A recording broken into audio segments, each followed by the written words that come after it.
Operation Barbarossa. Hitler's Wehrmacht strikes at Russia. He stepped into the light before dawn, unaware that history had already shifted beneath his feet. The roads behind him were silent, but the tension ahead felt sharp, as if the land itself knew what was coming. Minutes earlier, a coded message had crossed a border that millions believed would hold forever. It did not. And now, a chain of decisions, made far from this cold frontier, was set to collide with people who never asked to be part of it. The first reports appeared without warning. They carried no emotion, only weight. Columns moving, lines breaking. Units lost in the confusion of the opening strike. No one understood the scale yet. No one could.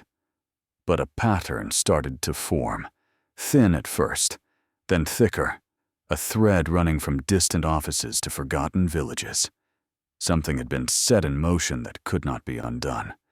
He watched supply trucks grind forward, strangled by their own pace. The wheels cut into soft earth, leaving marks that would be studied years later by people who knew nothing of the fear behind them. Every vehicle carried the same secret. They were not ready. Not for this distance, not for this resistance, not for the truth waiting beyond the trees. The border looked peaceful from afar, but up close the damage was already visible. Equipment abandoned in ditches, gear scattered where men had dropped it, thin smoke rising from places where maps promised no trouble. Analysts would later insist the signs had been there for weeks, but in these first hours, no one was reading. They were only reacting. Then came the discovery, a set of intercepted documents that did not match previous intelligence. They suggested a buildup deeper inland, one that contradicted every confident projection made by experts who believed they understood the enemy. The numbers were too high, the timing too precise, and the silence around it too deliberate. The realization hit with the force of a physical blow. The opening strike had not exposed weakness, it had exposed a trap. And somewhere along this front, in places still hidden by distance and uncertainty, a decision made long before dawn was about to turn into a crisis no one had planned for. To understand how this happened, and how it spiraled into one of the most consequential failures of the 20th century, watch this story until the end. Make sure to subscribe so you do not miss the chapters that follow. The plan had a name on paper and a momentum in rooms far from the front. It began as a calculus of advantage. Land, resources, the promise of direct routes to power. Those were the terms that shaped decisions. They were also the terms that blinded men who measured the world with maps and charts. At the center sat a conviction, simple and steady. The enemy could be broken quickly. That conviction carried more force than evidence. It filled meetings. It framed memoranda. It quieted objections. Officers who worried were told to trust the timetable. Politicians who feared delay were told the timetable would bring peace. In the back rooms, a narrow set of assumptions hardened into a policy. Those assumptions were not accidental. They grew from recent triumphs. Victories on other fronts fed a belief in speed as a weapon. Speed became strategy. Success in the West encouraged an appetite for risk in the East. The same skills that had worked on shorter lines now seemed portable. Court charts promised results. The men who drew them believed that logistics could be strained, but never broken. Yet beneath the maps, other forces moved. Ideology shaped targets. Territory was not only tactical, it was envisioned as a stage for social engineering. That idea changed the measures of war. The objective was no longer only military. It had become political and racial in tone. When political aims and military aims fuse, planning becomes a contest of motives as much as means. The result is always messier.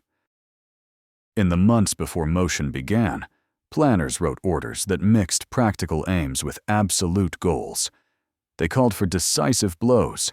They imagined capitulation. They sketched supply lines that relied on speed. They assumed reserves would not be mobilized in time. They assumed the opponent would crumble before mobilizing fully. Those assumptions were critical. Every projection fed the next one. Each belief justified the next risk. Intelligence produced estimates. Those reports were read and filtered. Some briefings stressed strength behind the border. Others downplayed it. The louder voices were those who had to keep an industrial machine running. They emphasized momentum. They argued that hesitation would cost advantage. They also argued that revealing hesitation would cost morale. So the message simplified. Act boldly. Not everyone agreed. Men with field experience warned that terrain would matter. They warned that supply arteries would stretch perilously thin. They warned of cold and of weeks turned to months. Their notes were recorded. They were not erased, yet they were not echoed at the highest tables. Dissent was not crushed by force. It was outweighed by the logic of prior success and by political urgency. A crucial document arrived in one of the inner offices. It was not a declaration of intent. It was an operational forecast. It contained lines of force, rough schedules, and a single buried phrase, "Hold fast to the timetable." That phrase carried more authority than any map. It converted contingency into command. It reframed caution as failure. Those who read that line learned that time would be the executive. At the same time, external alliances shaped options. Agreements signed earlier had bought space and silence. They created a window for action. That window felt like permission. It invited action under the shield of diplomacy. In practice, it shortened reflection. When governments negotiate and then act, the result can be a race against the very accords that enabled the move. Every hour spent consulting partners became an hour taken from readiness. And there was another factor, quieter and personal. The leader at the center of the decision had a view of destiny, not just interest. That belief altered the calculations of his subordinates. It made certain risks seem necessary and others impossible to voice. Subordinates learned to frame reports in tones that fit the leader's worldview. They learned to translate doubts into measured phrases. They learned that professional caution could be mistaken for disloyalty.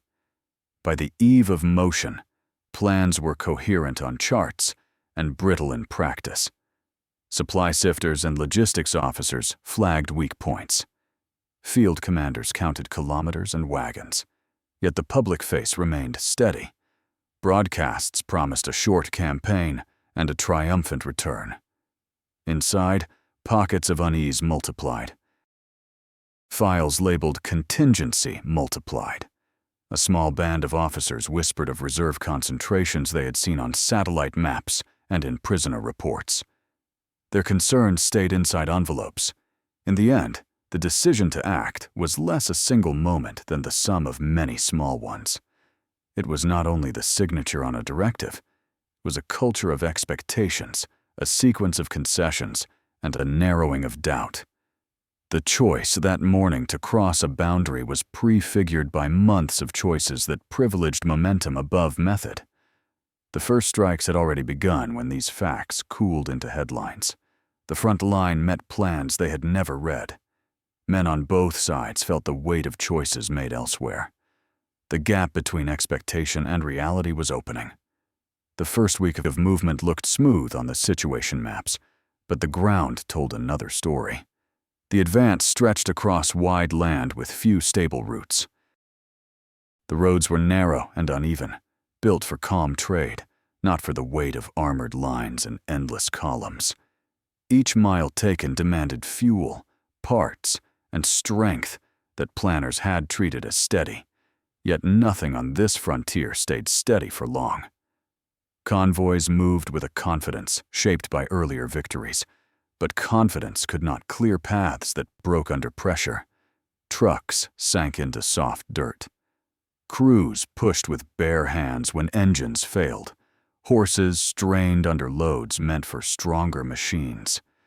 Every delay seemed small in the moment, yet each delay fed a larger pattern. Time, once an ally, became a quiet rival. Along these roads, men who had left their bases with firm belief now saw the first signs of strain. They felt it in missing spare parts. They felt it in fuel that arrived late or not at all. They felt it when scouts returned with warnings about terrain that ran far beyond the range of the supply chain. The optimism of the opening strike began to fade at the edges, replaced by a thin unease that no one wanted to voice. Important papers moved back and forth between field offices and command posts. Reports noted damaged vehicles and stalled units. Technicians highlighted worn engines and rising failure rates. None of this fit the image of an unstoppable advance that upper leaders had promised. Those leaders insisted that speed would solve these problems. They repeated that every mile gained would ease pressure. But the opposite happened. Every mile gained stretched the line further, turning each supply run into a gamble. Deep inside the front, scouts watched the horizon and sensed a shift. The first days had offered scattered defense and uneven resistance. Now the defenders were reorganizing. They were falling back in a pattern that looked less like retreat and more like preparation. It was not yet clear what they were preparing for, but the rhythm of their movement did not match the early assessments. Filmed footage captured scenes that did not reach official briefings. Mechanics worked through the night near dim lamps. Crews slept beside stalled machines. Officers marked new routes on worn maps with no certainty that those paths would hold. Every frame revealed friction that planning papers had not addressed. As the advance pressed deeper, the weather turned warmer. That warmth softened ground that had once been firm. Soil broke apart under weight. Wheels spun. Bridges designed for small loads shook under columns that never seemed to end. No one had expected these routes to carry such force day after day. No one had built them for a surge on this scale. There was another challenge, less visible, yet just as sharp. Units began to lose alignment. Gaps formed between leading forces and the groups meant to support them. Fast elements pushed ahead, chasing objectives on the timetable. Slower groups fell behind. Communications thinned. A structure built on synchronized movement started to drift into fragments. Inside several command rooms, maps filled with arrows that still pointed forward. Yet the men studying those maps sensed a widening gap between the picture and the ground truth. Orders kept flowing. Engineers kept building makeshift fixes. But the system carrying this advance had entered a fragile state. It could move, but not without cost. On one quiet evening, a field officer submitted a report that did not match the confident tone expected from the front. He wrote that supply strain had reached a level that threatened the entire pace of the operation. He added that the distance ahead was greater than the distance already covered, and the line could not hold this stretch forever. His words were cautious, but the meaning was clear. He saw the edge of something larger. The report moved through channels, and parts of it were set aside. No one wanted a narrative of doubt to reach the center at this early stage. Yet those who read it closely understood its warning. The advance was strong on paper and fragile on the ground. The deeper it went, the more that fragility would grow. The shift came quietly. It did not announce itself with a single event.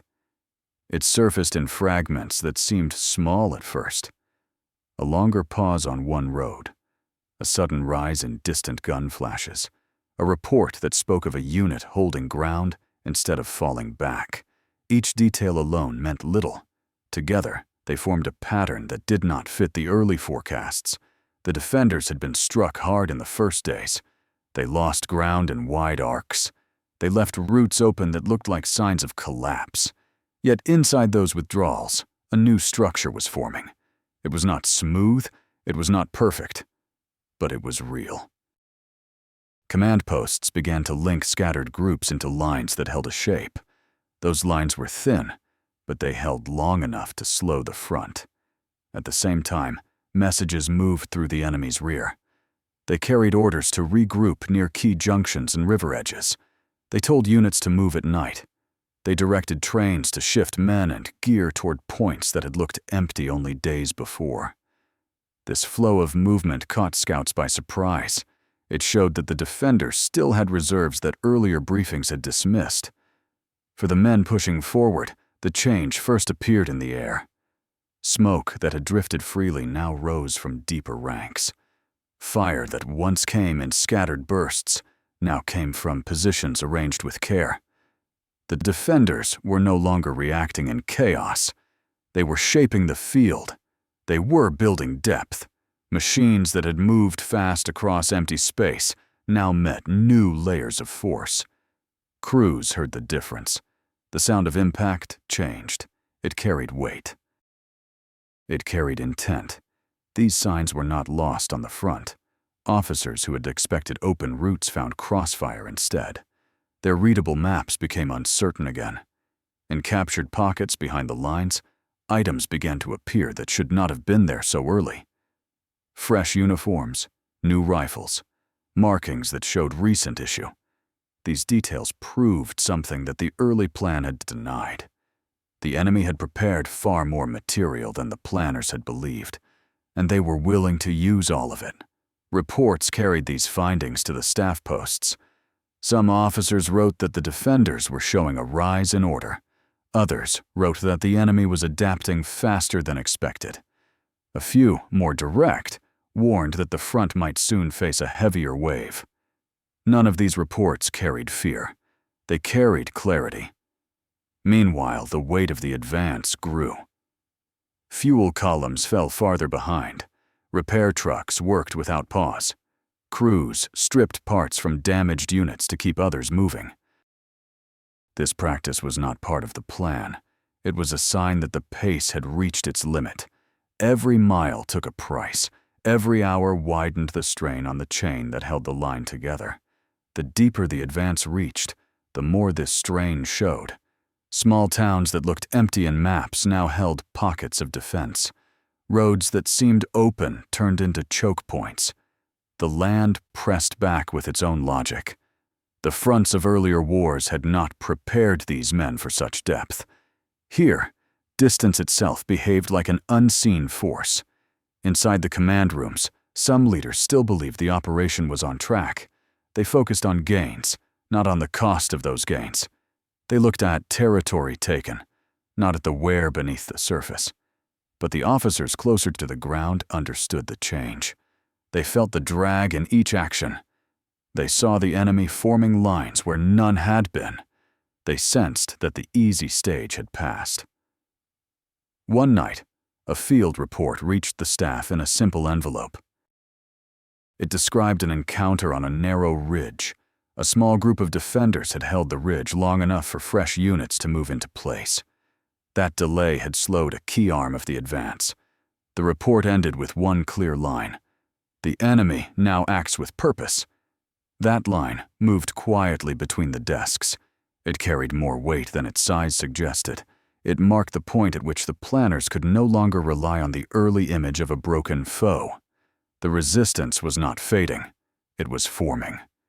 Yet even as this truth surfaced, the front had no choice but to keep moving. Orders demanded speed. Timetables demanded progress. The supply chain demanded success to justify its own losses. So the force pressed deeper, toward a space that held more danger than the maps had ever shown. The advance still pushed forward, but the ground beneath it had changed. What once felt like momentum now felt like weight. Every mile demanded more fuel, more repairs, more strength than the one before. The maps showed clear arrows. The land showed resistance that had nothing to do with enemy fire. It came from distance itself, a force that widened with each step. Roads that seemed passable in early reports now turned into narrow tracks, carved through soft earth. Heavy machines cut deep grooves that swallowed their own wheels.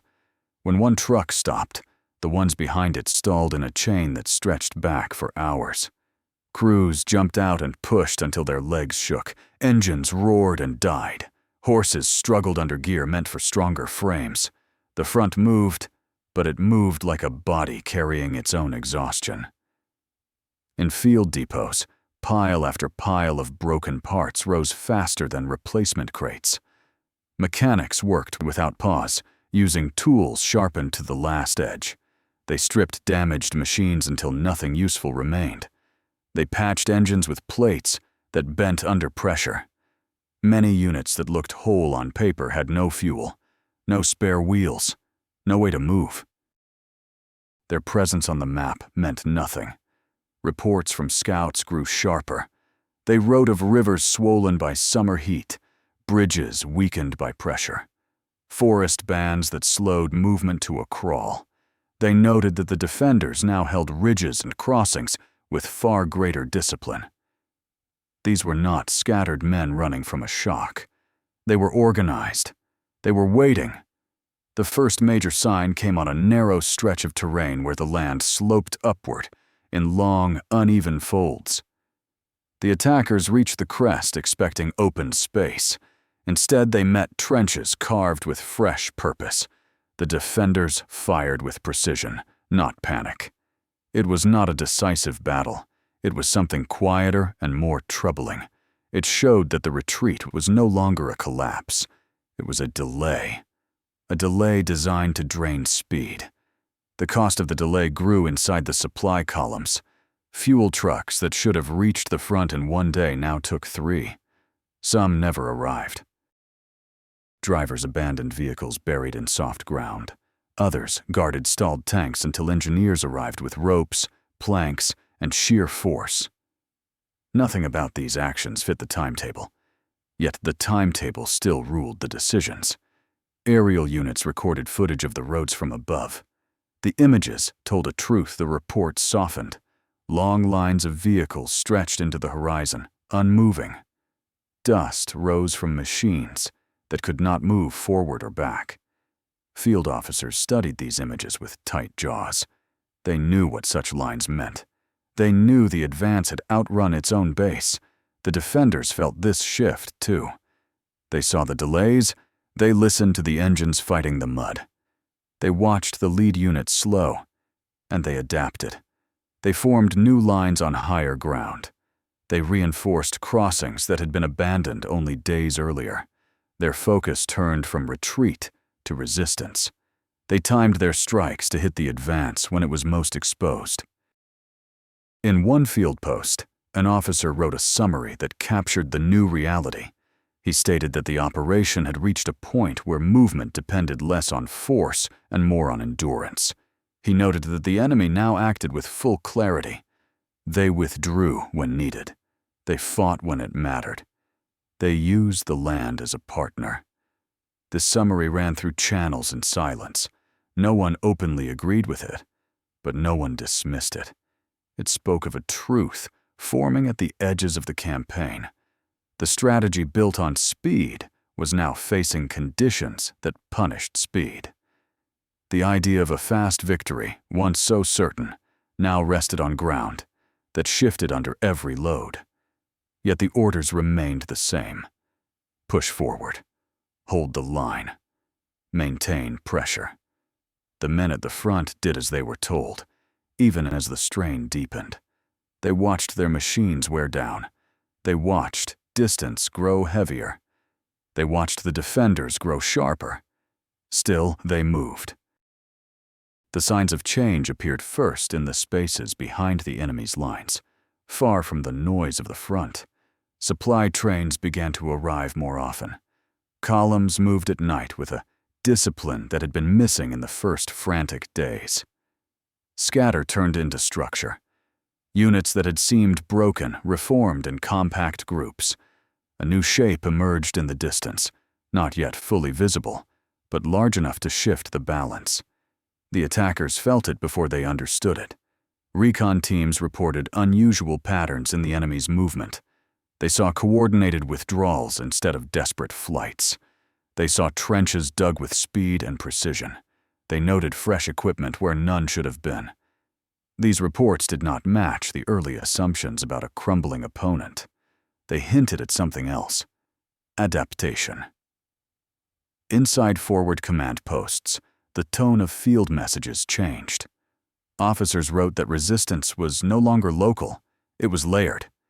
Each position supported the next. The defenders used ground wisely, choosing where to hold and where to yield. Their actions followed logic, not panic. This shift unsettled those who had built their plans on the expectation of collapse. The clearest evidence came from captured documents found in an abandoned outpost. They outlined new instructions issued deep within the enemy's structure. These instructions directed units to reorganize into thicker defensive belts. They emphasized the need to preserve core formations. They ordered specific concentrations of fire on choke points. The directives were recent. Their precision contradicted the belief that the enemy command chain had fractured. This discovery moved through the ranks quietly. It meant the attackers were no longer facing scattered resistance. They were facing a reorganized force capable of coordinated defense. One field commander described it bluntly in his report: "The enemy is learning faster than expected." At the same time, the land amplified the defenders' gains. River crossings that had once seemed trivial turned into fortified barriers. Forest lines became shields for repositioning troops. Hills that looked harmless on maps hid machine nests and crossfire channels. The defenders used the terrain with a finesse that had not been seen earlier. Their retreats were not signs of weakness. They were steps toward stronger positions. For the advancing columns, this meant pressure. Every new line took more time to breach. Every breach cost more fuel, more parts, more men. The attackers began to feel the weight of each decision. They made gains, but those gains carried a greater price. The plan still aimed for a decisive push. The land and the defenders now demanded patience that the timetable could not afford. Vehicles that had driven hard for weeks began to fail in clusters. Engines overheated, tracks blistered, wheels buckled under the strain of continuous movement. Mechanics patched what they could, but the pace allowed little rest. The hotline between field units and repair depots filled with requests that could not be met. The advance, once smooth, now resembled a machine dragging its own weight. In the middle of this strain, a new pattern formed along the horizon. Enemy forces began to mass in areas the planners had assumed were empty. Reports described large movements taking place just beyond the reach of the front. These formations were not remnants. They were fresh. They carried strength that earlier estimates had not accounted for. The appearance of these forces suggested something deeper. The early projection of enemy reserves had been wrong. A senior officer wrote in his nightly summary that the operation had entered a phase where assumptions carried more danger than bullets. He noted that the defenders were building something larger, something deliberately structured. He warned that the front might soon face resistance, shaped not by reaction, but by design. His summary was not widely shared, but those who read it understood the implication. The war was shifting from a rapid thrust into a prolonged contest. The enemy's capacity to reorganize meant the advantage of speed was weakening. The advance was entering a zone where planning mattered less than endurance. The deeper the advance pushed, the more the land exposed the limits of every decision made in the early plan. What had once looked like a calculated risk now felt like a narrowing corridor. The front moved, but the ground underneath it moved in a different way. Every mile stretched the supply chain. Every halt multiplied the pressure. The operation, built on speed, had reached a point where speed no longer obeyed command. Fuel was the first signal. Columns waited for trucks that should have arrived the day before. Drivers slept inside stalled vehicles because leaving them unattended meant losing them. A few tanks stood silent at crossroads, their engines burned out from overuse. They were still counted as operational on the daily reports, but the crews knew the truth. They were statues in a moving landscape. Food ran close behind fuel, not in dramatic shortages, but in small gaps that grew over time. Field kitchens that once served full meals now stretched supplies. Units weeks from home began to feel the wear that does not show in reports. Fatigue became a quiet companion, dulling attention and slowing reactions. The front line depended on men who had been moving and repairing and lifting without pause. The defenders understood this shift quicker than expected. They adjusted their actions to exploit the delays. They struck at moments when the attackers were most vulnerable. During refueling, during road repairs, during bridge crossings. These were not large strikes. They were brief, timed attacks that forced the leading units to stop just long enough to break their rhythm. That rhythm had been the attackers' greatest strength. Now, it worked against them. Scouts sent back precise observations. The enemy was using the terrain with increasing confidence. They shifted units between lines under the cover of forest ridges. They cut narrow escape paths through marshland to reposition groups that would later appear where no one expected resistance. They dug new lines behind old ones, creating layers that slowed the advance, even when the first line fell quickly. One report described a position abandoned only hours before the attackers arrived. The defenders had left nothing except footprints and a few broken crates. But a few miles farther, they had rebuilt a full defensive ring. The timing showed planning far sharper than the earlier assessments had guessed. The attackers faced another growing problem: broken communication. Radios lost range as the front stretched. Wires snapped under pressure. Messages arrived late or not at all. In some units, officers relied on runners who moved through dangerous ground, carrying orders that could be outdated by the time they reached their destination. The front did not collapse, but it no longer moved as one line. It moved in fragments. Inside the command rooms, tension softened the once confident tone. Maps filled with arrows pointing forward, but behind each arrow lay questions. Were reserves available? Could supply trucks push through? Would the roads hold? No report answered these questions fully. They only showed pieces, and pieces are not enough for a plan built on precision. A field officer sent a message late one night. He reported that an entire section of road had collapsed under repeated pressure. Repair crews had tried to rebuild it with planks, then with stone, but the ground kept sinking. The officer ended his message with a single line: "The land will not support the pace." That line carried weight far beyond its length. It spoke not of enemy fire, but of a force more difficult to fight: distance. Meanwhile, the defenders grew stronger. Their positions were no longer improvised. Their artillery struck with timing refined by experience, gained in only a few weeks. They fought with a patience the early planners had never included in their estimates. They did not need to win each engagement. They only needed to slow the attackers long enough for something larger to form behind them. From the air, reconnaissance pilots reported a pattern that troubled every analyst who studied it. Far behind the visible front, new concentrations of defenders were gathering. Not scattered troops, not remnants. Formations with structure and depth. They were the product of reorganization, not desperation. The attackers had pushed fast, but not fast enough to prevent this.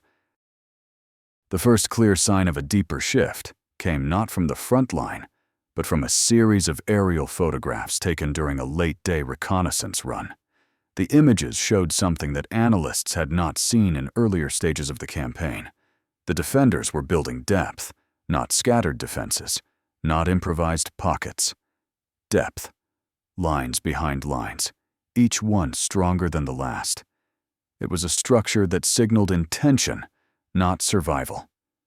These photographs moved through the analysis rooms with an urgency that few reports had carried before. Officers traced the positions with careful hands. They measured the spacing. They counted the artillery pits and transport tracks. The pattern was unmistakable. The defenders were preparing for something that required space, timing, and patience. Something that could not be dismissed as routine resistance. On the ground, the lead units felt the pressure before the planners voiced it. They saw the shift in the defenders' behavior. Positions that once collapsed after brief contact now held firm long enough to disrupt the attackers' timing.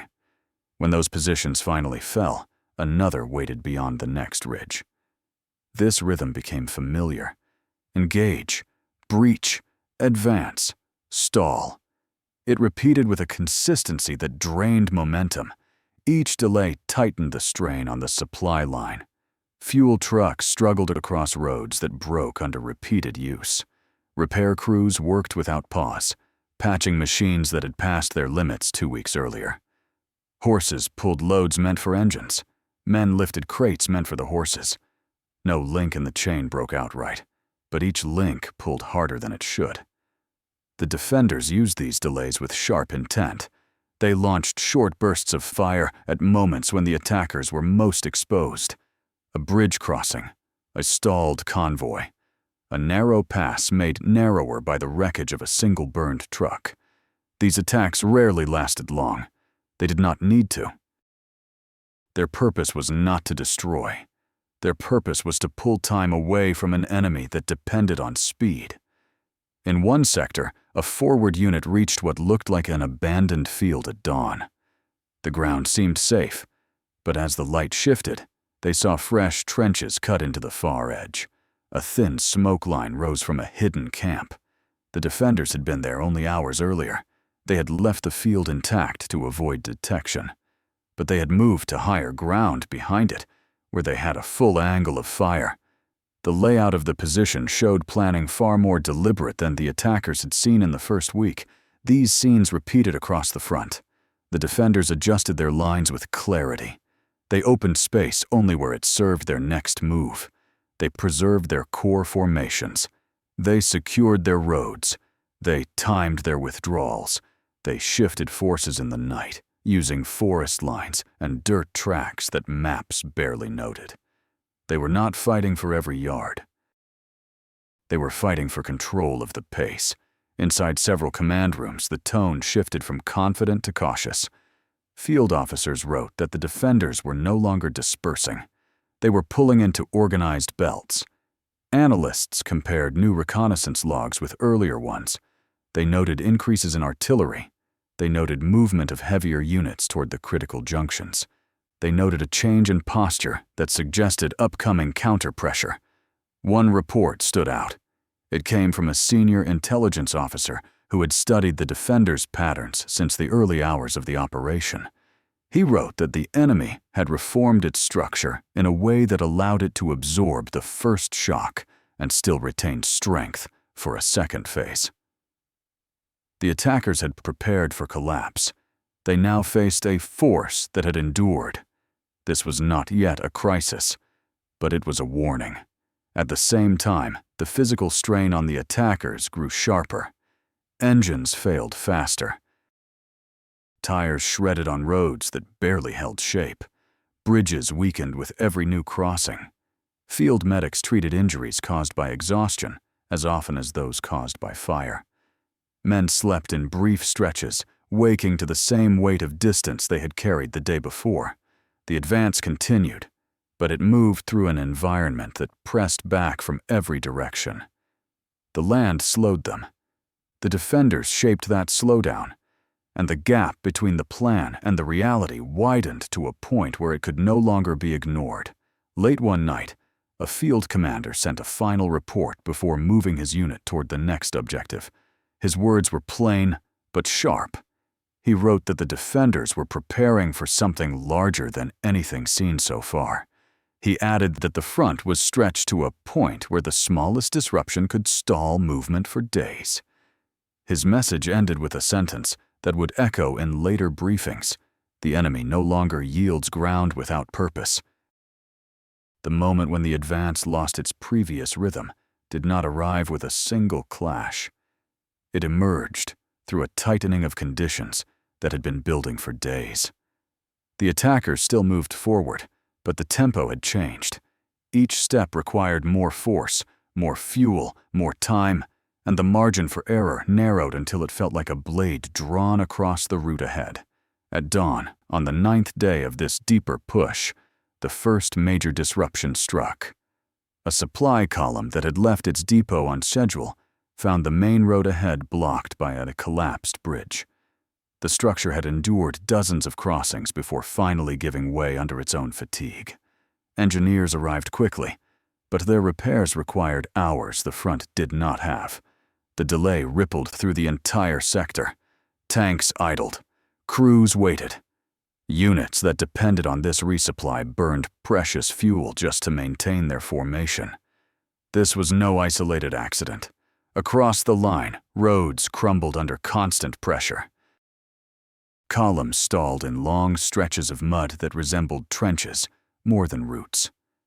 Scouts reported that even minor paths used for courier movement had become impassable during the night. The advance pushed deeper into a landscape that offered fewer and fewer stable surfaces to support the weight of war. Meanwhile, the defenders exploited each disruption with precision. They struck at stalled convoys and repair zones. Their fire was brief and sharp, fading before a counterfire could arrive. These tactics did not stop the advance, but they bent it. They forced units to reroute, losing precious hours. They forced commanders to reconsider lines of movement that had appeared safe on reports, but dangerous on the ground. Inside one temporary field post, officers studied new intelligence coming from the rear of the defenders' territory. The reports revealed fresh troop transfers, including units that had not been expected to appear this early in the conflict. They were moving toward key junctions at a pace that implied clear coordination. This was a signal that the defenders had not exhausted their supply of trained reserves. They were preparing a larger structure behind their current lines. The attackers, already strained, now faced the reality that they would soon meet not the remnants of resistance, but its renewal. In addition to the enemy's growing presence, the distance itself became a silent adversary. Communications broke with increasing frequency. Radio signals weakened as the front stretched across uneven terrain. Messages arrived late or incomplete. Couriers faced longer routes, some of which wound through areas exposed to sudden fire. Coordination, once tight, now stretched thin. Units that needed immediate updates operated on estimates instead. Aerial reconnaissance attempted to fill gaps, but even this effort encountered limits. Long flights consumed more fuel than anticipated. Weather patterns shifted unpredictably, creating haze over key positions. Pilots returned with partial images, enough to suggest activity but not enough to confirm intent. Analysts worked late into the night trying to piece together the fragments. This uncertainty fed the tension. It created a narrative of threat that could not yet be proven, but could not be dismissed. One officer described the situation in his nightly summary. He wrote that the advance had reached a point where every mile required twice the effort of the one before. He added that the pace no longer belonged entirely to the attackers. It belonged to the land, to the roads, and to the enemy shaping the space behind their lines. His note ended with a sentence that carried the weight of the entire front. If the current strain continues, the advance risks losing its initiative. These words circulated among several staff posts. They were not included in higher-level briefings, but they shaped the quiet conversations held after maps were rolled away. Officers who had once spoken firmly now chose their words with caution. The early certainty no longer fit the emerging conditions. Meanwhile, far ahead, the defenders continued their work. They strengthened positions along riverbanks. They built new trenches that fed into deeper belts. They shifted artillery to locations that overlooked crucial bends in the road. Their structure became clearer with each day. They were preparing not only to hold, they were preparing to push back. The shift from strain to active resistance unfolded in a way that seemed almost calculated. The defenders did not launch a dramatic counterstroke. They applied pressure in measured doses, testing the attacker's weakened structure, the way a mechanic tests failing joints. Each strike targeted a point that had already shown stress: a narrow road, an exposed fuel dump, a bridge too new to trust its own weight. None of these actions broke the front, but each one deepened the fatigue that had been growing for weeks. The first significant disruption came in the early morning, when a reconnaissance unit reported unusual movement along a forest edge several miles ahead of the main line. At first, analysts dismissed it as repositioning, but additional reports arrived within minutes. They described deliberate patterning: troops forming behind the tree line, artillery wagon trails pressed into soft earth, and communication posts disguised under branches. This was not a retreat. It was preparation. The defenders were assembling their first coordinated barrier. By midday, the lead elements of the advance reached this zone. They found not a broken formation, but a unified line embedded in terrain chosen with precision. Trenches followed the curve of the ridge. Anti-vehicle barriers had been positioned where the ground narrowed into natural funnels. Artillery placements overlooked the only road in the area capable of supporting heavy machines. Every detail suggested anticipation. The attackers pushed forward, expecting the line to crack under direct pressure. It did not. It shifted. When one section absorbed too much strain, another opened fire from an angle that forced the attackers to reposition. The defenders were not simply holding a fixed point. They were managing space, shaping the direction of the advance in slow, deliberate steps.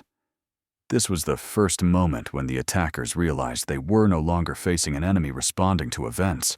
They were facing an enemy shaping them. Behind this line, the situation tightened further.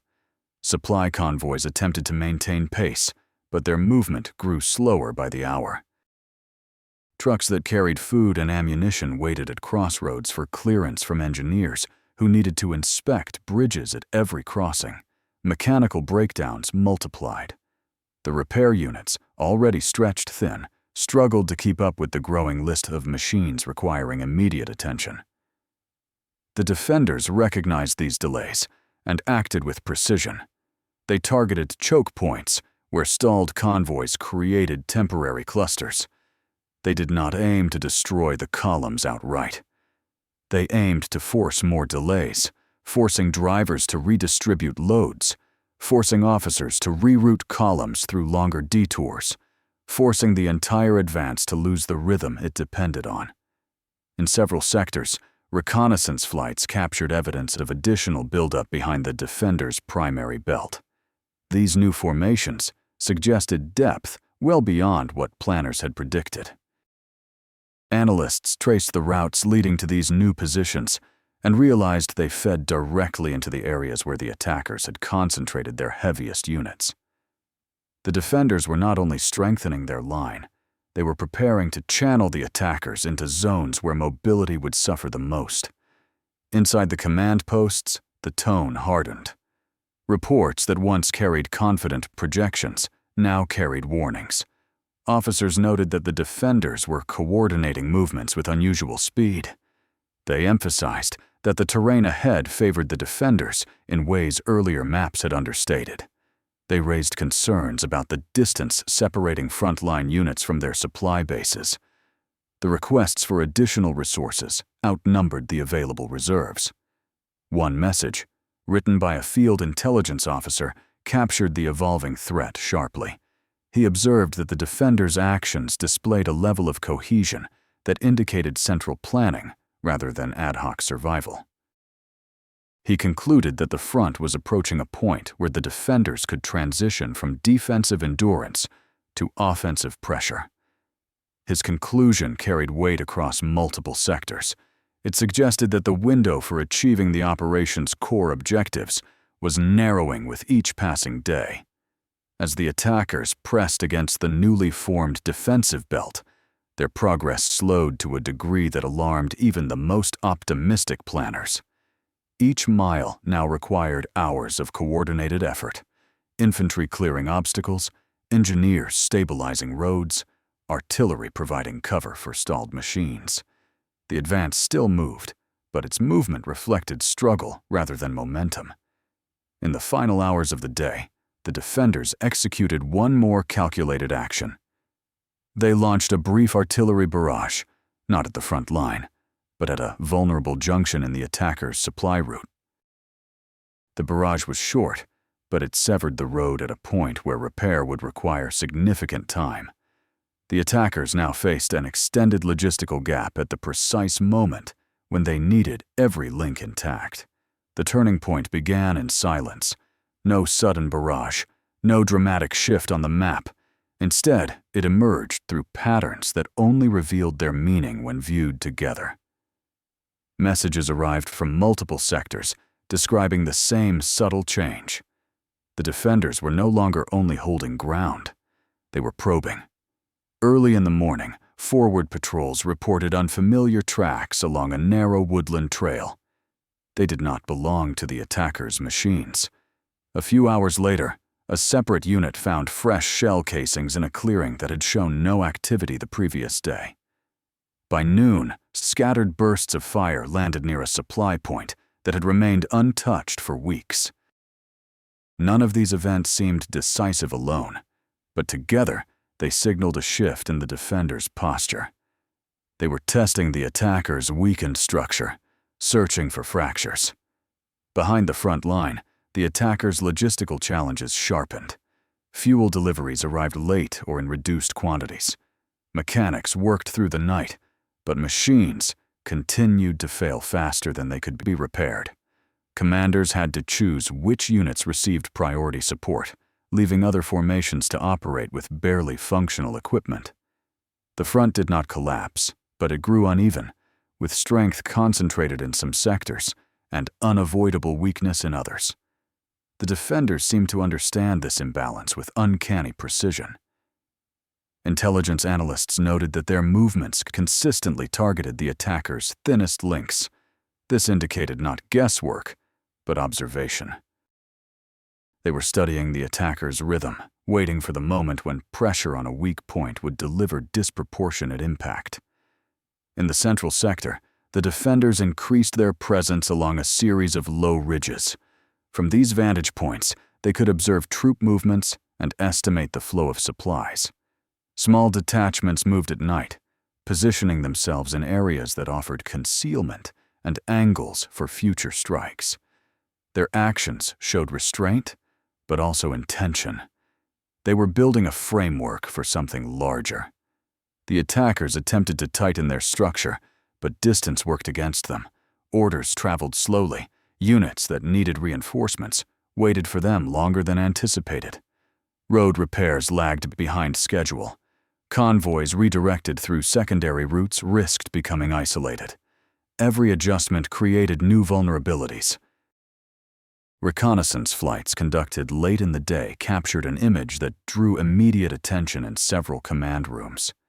In the defenders' rear zone, new formations were gathering in a pattern that implied preparation for offensive movement rather than reinforcement. They were positioned along roads that led toward sectors already showing strain. Analysts ran comparisons with earlier images and concluded that the defenders had shifted significant strength into these areas over the last 72 hours. This discovery raised the stakes. It suggested that the defenders were preparing to push, not broadly, but selectively, against specific points where the attacker's structure had been stretched to its limit. Field logs from sleepless officers reflected the growing tension. One noted that the front had become a long line held together by effort instead of stability. Another wrote that the defenders' restraint was not weakness, but calculation. A third warned that the attackers lacked the reserves necessary to respond quickly if the defenders struck with concentrated force. Late that evening, the defenders made their first coordinated move. It began with a series of short artillery bursts aimed at a cluster of crossroads deep behind the attackers' lines. These crossroads were not major strategic points, but they were essential for directing supply traffic in that sector. The attack lasted only a few minutes, but it forced supply officers to halt movement until the area could be secured. That delay rippled outward across the entire sector. Moments later, a forward outpost reported sustained pressure from small, fast-moving enemy groups. These groups did not seek to hold ground. They aimed to disorient, to force the attackers to respond with strength, disproportionate to the threat. In doing so, they revealed just how thin the attackers' defensive coverage had become. This pattern repeated in at least 3 sectors before midnight. Each action seemed minor, but each exploited a weakness that had grown quietly over weeks of relentless advance. The defenders were not launching a full counteroffensive. Not yet. They were shaping conditions, tightening the attackers' vulnerabilities, narrowing their options, and eroding their sense of control. For the attackers, this stage of the campaign felt like standing on ground that shifted underfoot. They still moved forward on the map, but every step demanded more effort. Every reaction cost more than the last. They faced an opponent building strength while they themselves were losing it. Chapter 12. The first coordinated blow landed before sunrise, carried not by shock, but by precision. The defenders chose a sector already strained by days of interrupted supply. It was a place where the attackers' line curved sharply, where a single road served as the main artery, linking forward units with their rear depots. This vulnerability had existed for weeks, but only now did the defenders exploit it fully. Just after dawn, a brief barrage targeted the road's midpoint. The shells fell in a controlled pattern, striking soft ground rather than hardened positions. The intent was not destruction, it was immobilization. The impact tore the surface, sending long cracks through the soil. Several vehicles attempting to cross sank into the brakes, creating a blockade that halted movement in both directions. More than 24 supply trucks were forced to stop in exposed terrain. At that moment, the defenders launched their second action. Small mobile units, moving faster than the attackers could track, appeared along the forest edges bordering the road. They opened fire briefly, then disappeared before a countermeasure could be organized. Their goal was simple: disrupt repairs, scatter engineering teams, and force the attackers to commit frontline troops to secure a route meant only for transport. The attackers responded as quickly as they could, but every response carried a cost. Units diverted to defend the road left gaps elsewhere. Artillery assigned to cover the repair teams could not support the front line. Fuel trucks trapped in the congestion were unable to reach machines already operating on dangerously low reserves. The defenders had struck a vital point, not because it would collapse the line outright, but because it weakened the structure that supported the entire advance. In the central sector, where the defenders' buildup had been noted for days, a new pattern emerged. Instead of remaining hidden along ridges and tree lines, the defenders began to shift openly. Columns moved toward strategic junctions with a confidence that suggested they no longer feared sudden breakthrough. Analysts studying the movement recognized its meaning instantly. The defenders were preparing to apply direct pressure. Reconnaissance aircraft confirmed these findings. Their photographs showed long trails of marched troops, artillery teams assembling along key corridors, and supply wagons positioned in depth. The formations were not massive, but they were concentrated. They pointed toward a zone where the attackers had thinned their presence to reinforce the struggling sectors elsewhere. Inside the command posts, officers debated the defenders' intentions with increasing urgency. Reports arrived too quickly to process fully. A forward position overrun by fast-moving detachments. A fuel depot forced to relocate due to unexpected shelling. A communication relay threatened by repeated interference. None of these events individually posed a crisis, but collectively they revealed a pattern. The defenders were narrowing the attackers' options, forcing them into reactive posture across the entire front. A senior field officer, reviewing the latest logs, described the situation starkly. He wrote that the attackers were being pulled into a fight defined by the enemy, not by the plan. His assessment circulated quietly, but the truth of it was evident everywhere. The attackers no longer dictated the tempo. They responded to it. Throughout the day, the defenders increased their pressure. They struck supply hubs, forcing temporary evacuations. They targeted river crossings, requiring engineers to rebuild structures that had already been repaired too many times. They probed deeper into sectors where communication lines were fragile. Each action required the attackers to commit more resources simply to maintain the current line. By late afternoon, a significant breach formed, not from a large assault, but from cumulative strain. In one overstretched sector, the attackers could no longer sustain both forward pressure and defensive coverage. When the defenders launched a concentrated barrage, followed by a quick ground movement, the attackers were forced to pull back several miles to positions they judged more defensible. This withdrawal was small in distance, but large in consequence. It marked the first visible rollback of the advance. News of the setback spread through the chain of command, with a mixture of concern and resignation. Officers understood what a withdrawal signaled at this stage. The balance of initiative had shifted. As night fell, the defenders continued to press. Not aggressively, but persistently. They seized small pockets of ground that had been abandoned. They strengthened positions that had once been temporary. They consolidated gains that gave them clearer angles for the next day's operations. Their movements reflected a force gaining confidence. The attackers, meanwhile, faced a growing list of challenges. Supplies lagged, machines deteriorated, communication lines stretched to their limits. Men who had been moving without rest for weeks now confronted the realization that the momentum they relied upon had dissipated. Chapter 13. The collapse did not begin with a dramatic breakthrough. It began with a pause, an enforced stillness that spread across the attackers' front like a slow-moving shadow. Units that had pushed relentlessly for weeks now stood immobilized, waiting for fuel that would not arrive, for orders that came too late, for support that had already been diverted to more urgent sectors. This halt revealed a truth that had been forming quietly in the background. The advance had outpaced its own ability to sustain itself. The defenders recognized this moment instantly. Their earlier pressure had not been random. It had been designed to produce precisely this fracture. When the attackers' movement stalled, the defenders shifted into a coordinated response. They launched small, fast-moving detachments into the gaps between the attackers' formations, targeting junctions, supply clusters, and temporary field stations. These strikes were brief but relentless. Each one widened the fractures.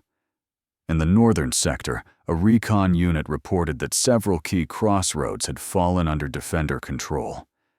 This development forced the attackers to reroute long-distance supply convoys through terrain already weakened by repeated use. The new route added hours to each trip, draining fuel reserves and increasing exposure to sudden ambushes. Logistics officers worked through the night, but the numbers told a story they could not reverse.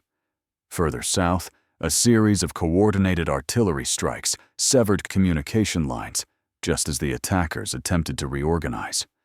Runners were dispatched to relay orders, but their routes were long and dangerous. Many never reached their destination. Units on the front line waited for instructions that no longer existed. They held their positions with diminishing ammunition and failing machines, unaware that the structure intended to support them was unraveling behind them. Throughout the day, the defenders tightened their hold. They advanced not in sweeping waves, but in controlled steps. They reclaimed ground the attackers no longer had the strength to maintain. They captured abandoned supply dumps filled with crates left behind during hurried withdrawals. They secured ridges that offered clear views into the attackers' disrupted formations. Each position they gained provided leverage for the next. Inside the attackers' command posts, the atmosphere shifted from strain to crisis. Officers pored over maps that no longer reflected reality. Entire sectors were marked by question marks instead of clear positions. Reports describing fuel shortages, missing units, and collapsing roadways arrived faster than they could be processed. The staff attempted to consolidate forces along a shorter line, but even this task proved difficult. The distance was too great. The roads were too weak. The defenders were too quick in exploiting weakness. A senior officer wrote a summary that captured the gravity of the moment. "The offensive cannot continue. We no longer control the conditions." His words marked the first internal acknowledgement of a truth that had been building since the earliest signs of resistance. The attackers' reach had exceeded their resilience. By late afternoon, isolated pockets of attackers found themselves surrounded, not by overwhelming force, but by careful positioning. The defenders used their knowledge of the terrain to cut off escape routes. They advanced slowly, preserving their strength while forcing the attackers into improvised retreats. Some units managed to break out, but others left behind equipment they could no longer maintain or move. The roads that had once been the attackers' greatest asset had become barriers. As the sun set, the front that had once stretched forward with confidence now bent backward in disjointed segments. The defenders seized the initiative with full control. Their formations, once thought too damaged to counterattack, now moved with the momentum denied to their opponents. In the final hours of the day, a crucial realization settled across the attackers' leadership. The operation had reached an irreversible point. The momentum that defined its opening phase had dissolved under the weight of distance, attrition, and an adversary that refused to collapse. The defenders had used time as their ally. They had endured the first shock, reorganized under pressure, and struck precisely when the attackers' structure grew fragile. The consequence was not a dramatic rout, but a systematic contraction. The attackers withdrew to positions they hoped to hold through the coming weeks. Their goals had been forced to shrink. The vast ambitions of the operation had met the limits imposed by terrain, logistics, and a determined opponent. By the end of this chapter, the final chapter of this arc, the story stood laid bare. The advance that began with momentum and confidence ended with a quiet but decisive reversal. The defenders' calculated endurance had shifted the direction of the campaign. The attackers, stretched far beyond their capacity, had discovered that speed could not overcome distance, and determination could not substitute for supply. What follows beyond this point is shaped by the same forces that defined the entire operation: pressure, distance, and the enduring capacity of an opponent who refused to break. The story closes here, but its consequences continue far beyond the final page.